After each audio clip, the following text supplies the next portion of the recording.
Hey everyone, and welcome back to the deep dive. Today, We're diving into something. I think we all think we've got figured out. But Simon Sinek's take has me wondering if we're missing the bigger picture. We're talking about friendship. you've given us some really thought-provoking material here, and I'm ready to unpack it. It's true, friendship often gets relegated to the sidelines, you know? Something we make time for after everything else. Right. But what if I told you your friends are the ultimate life hack? Okay, now you've got my attention. Tell me more. Well, Sinek argues that strong friendships are crucial, Not just for a fun Friday night. but for our health, Okay, longevity. even the very fabric of our society. He even goes as far as calling friendship a biohack, right? He brings up that rat park study Right. where rats surrounded by friends and fun chose plain water over morphine. Yeah. It really makes you think about the impact of our environment, how isolation might be amplifying all sorts of problems, maybe even addiction in humans. That's exactly his point. He argues that we've become so tethered to technology. And obsessed with this fast-paced life that we've forgotten how to cultivate real, meaningful friendships. Yep. He even shared an anecdote about a young man at a conference.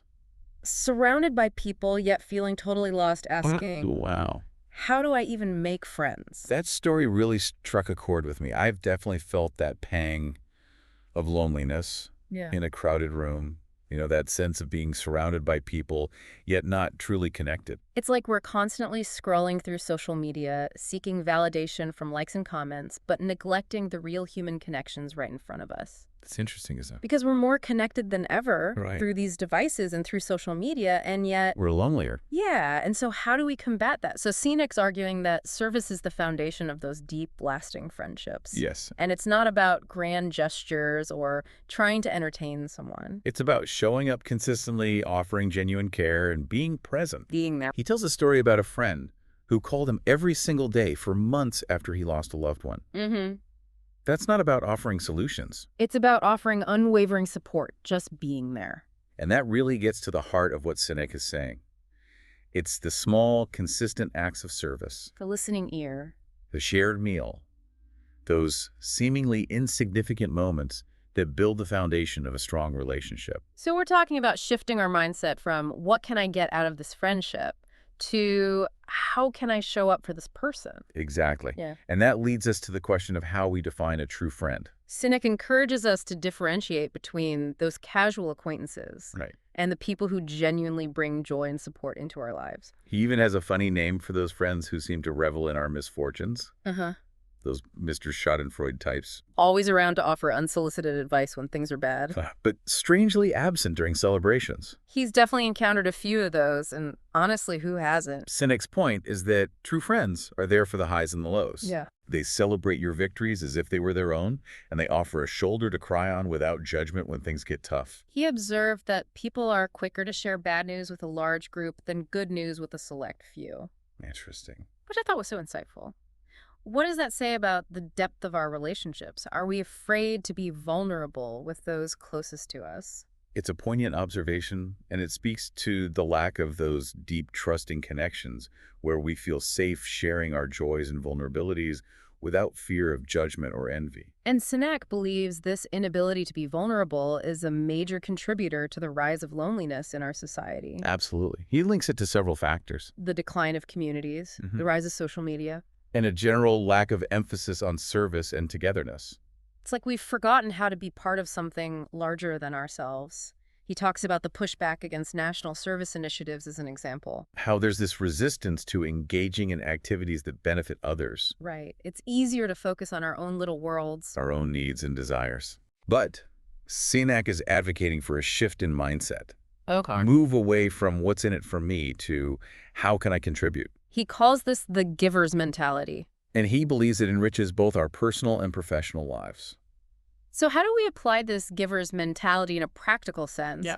What does it look like in our everyday interactions? It starts with being present.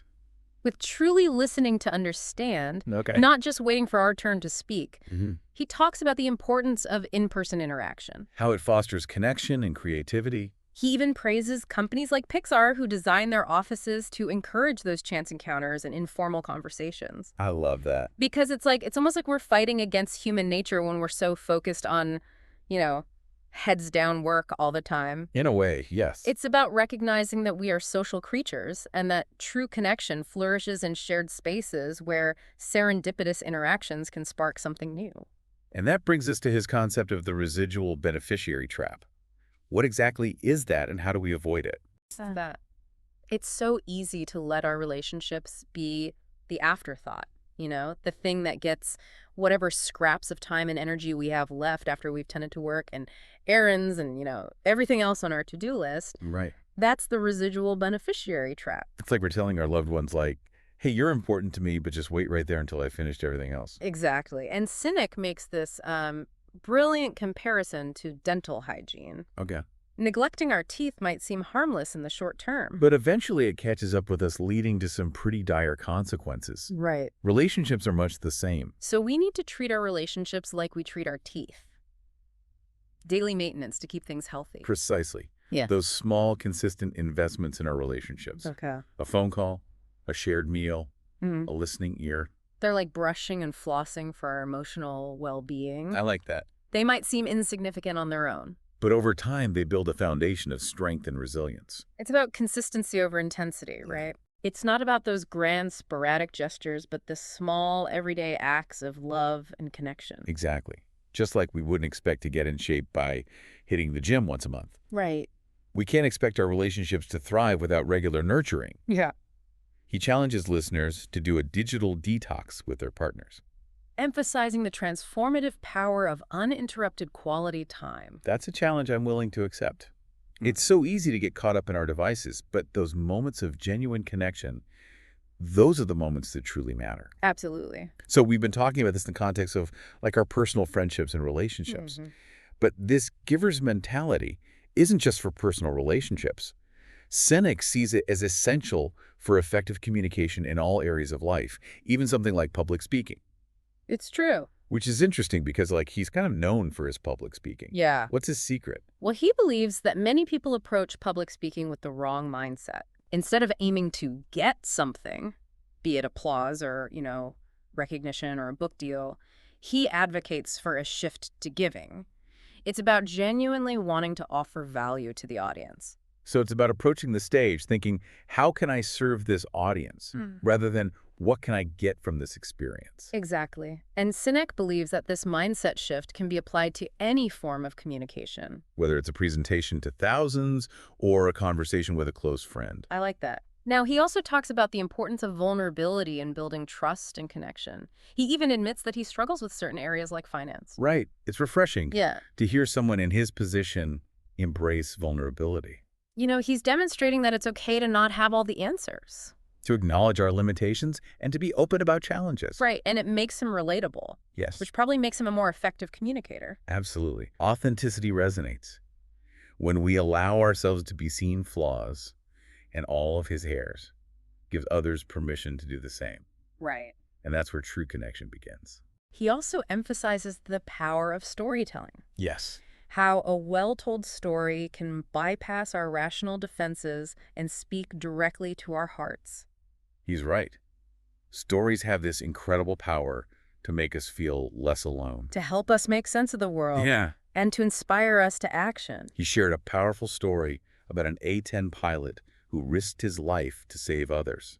That story stayed with me long after I heard it. And that's the mark of a great storyteller. They draw you in with a compelling narrative. You relate to the characters and their experiences, and then they seamlessly weave in their message, making it both memorable and impactful. And he had some really practical tips on how to do this effectively. Yeah. For example, he recommends starting with a captivating story. To pique the audience's curiosity and then offering the explanation. It's a subtle shift. But it makes all the difference. Suddenly the audience is leaning in. Eager to hear where the story goes, and the explanation feels less like a lecture and more like a shared revelation. I love that. It's about meeting people where they're drawing them in with the story and then using that connection to deliver your message. What about eye contact? You talked about that as well, right? Yes, he calls it painting the edges. Okay. He suggests making eye contact with individuals in every section of the audience. Holding their gaze for a sentence or a thought before moving on. It's like he's having a mini conversation with each person in the room, even in a large audience, Exactly. Yeah. It creates this illusion of a one-on-one conversation. fostering a sense of intimacy and connection. He even did an experiment on stage demonstrating this. Oh, wow. He focused on one person, telling them he wouldn't break eye contact until they felt a connection. And soon, people all around that individual were raising their hands, indicating they felt it too. It was incredible. That sends chills down my spine. It just shows the power of those subtle cues in creating a sense of connection, It all comes back to recognizing the humanity in ourselves and others. which is what makes Senec's approach so compelling. Yeah. He's not just about achieving success or amassing wealth. He's about cultivating meaningful relationships and living a life of service. And for cynics, that starts with those small, consistent actions in our everyday lives. Absolutely. It's about treating our relationships not as an item to be checked off our to-do list, but as a vital investment in our well-being. It's about showing up authentically, embracing vulnerability, and finding joy in giving. It reminds me of something else. Cynic talks about how so many people mistake goals for purpose. Right. He mentioned his own list from when he was 18. Yeah. You know, six-pack abs, a girlfriend, a Range Rover, becoming a millionaire.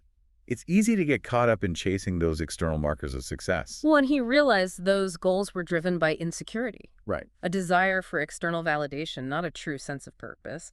And he contrasts that with the fulfillment that comes from service. It's from using our unique talents and passions to contribute to something larger than ourselves. It's about asking ourselves, how can I be of service? Not just in our personal lives, but in everything we do. Exactly. How can we bring more humanity into our workplaces, foster stronger connections, and create a culture where people feel seen, heard, and valued? He even suggests we need a whole new curriculum for life, one that focuses on emotional intelligence and human connection. Think about it. Yeah. It's about teaching those often overlooked but essential human skills. Right. Active listening, effective communication, the ability to navigate difficult conversations with empathy and understanding. And the best part is these skills can be learned and honed with practice, Sinek even admits that he's had to work on becoming a better listener. especially with those closest to him. Right. He joked about being a great listener to strangers. But a terrible one with friends and colleagues. I think we've all been there. It's easy to put on a good show for those we don't know as well. Right. But true intimacy, true connection, requires letting our guard down and being present with those we love, Yeah. even when it's challenging. And that takes practice, consistent effort. Just like those small acts of service we talked about earlier. It's all connected. Absolutely. Cynic talked about how he and his partner actually coach each other when they're having disagreements. Reminding one another of the communication skills they've learned. Oh, wow. Yeah. So they're using these tools in their actual relationship. They are. It's great. He shared a great anecdote about flipping the script during an argument. Okay. Moving away from, here's what I did right and here's what you did wrong, to here's where I messed up and here's where I think you did great. That's huge. Such a simple yet profound shift in perspective. It's about acknowledging our own contributions to the conflict Yeah. and approaching the conversation with the spirit of understanding rather than blame. And what surprised me was that Sinek said this focus on open communication and vulnerability actually sparked more creativity in their relationship. It makes perfect sense. Yeah. When we feel safe to express ourselves authentically without fear of judgment, we open ourselves up to new possibilities, Right. both personally and professionally. It creates fertile ground for innovation and growth. This deep dive has really given me a lot to think about. I went into this thinking I knew a thing or two about friendship. But Sinek's perspective on the residual beneficiary trap and the importance of approaching relationships with a giver's mentality has really made me rethink my priorities. It's a good reminder for all of us. We get so caught up in the hustle and bustle of life that we sometimes forget what truly matters. So listeners, as you go about your day, I have a question for you. What small act of service, what gesture of genuine connection can you offer to a friend, a loved one, or even a stranger? It doesn't have to be grand, just genuine. Until next time, keep diving deep.